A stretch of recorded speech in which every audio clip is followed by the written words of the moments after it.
It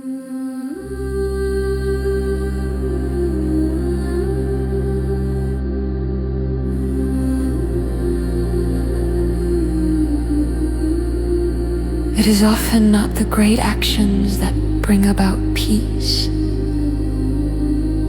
It is the small words, the quiet sentences, the way we speak to one another. A word can connect or divide. It can heal or wound.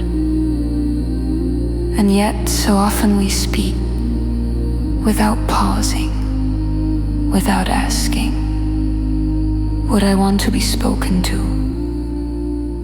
in this way? The Bahá'í teachings remind us that words are not merely sounds. They are actions. They carry impact. They shape relationships. So when we speak, we carry responsibility.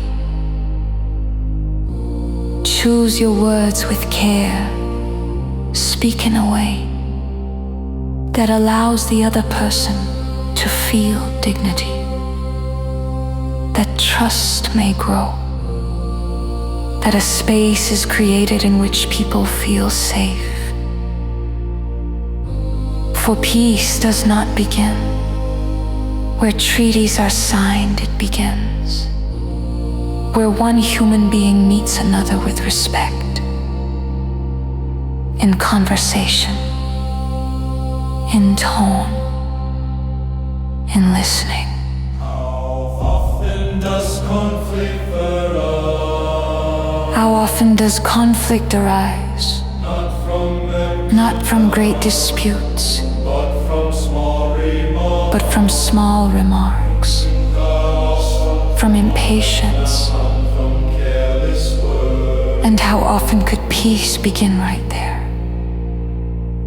If we paused for a moment, If we asked ourselves, does what I am about to say serve good does it build up? or tear down? Peace in the greater world grows out of peace in the small. In the family, among friends, within the workplace, where we meet each other every day, where we are given the choice again and again.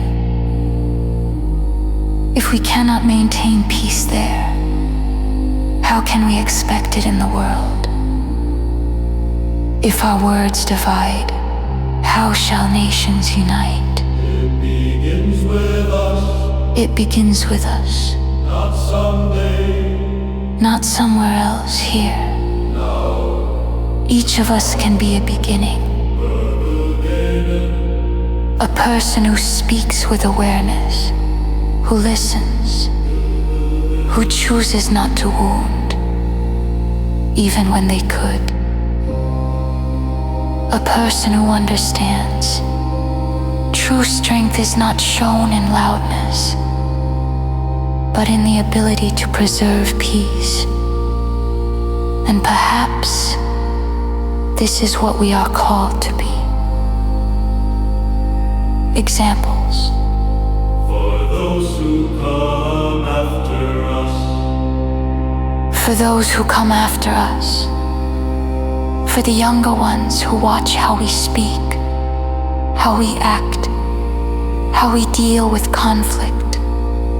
They do not learn from our words alone, but from our conduct.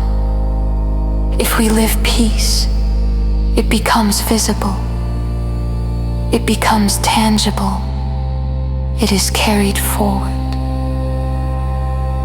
And so something greater begins, not through power, not through force, but through attitude, through people who choose their words and who understand. Peace is not a distant state. It is a decision. It is a decision. In every conversation. In every sentence. In every moment.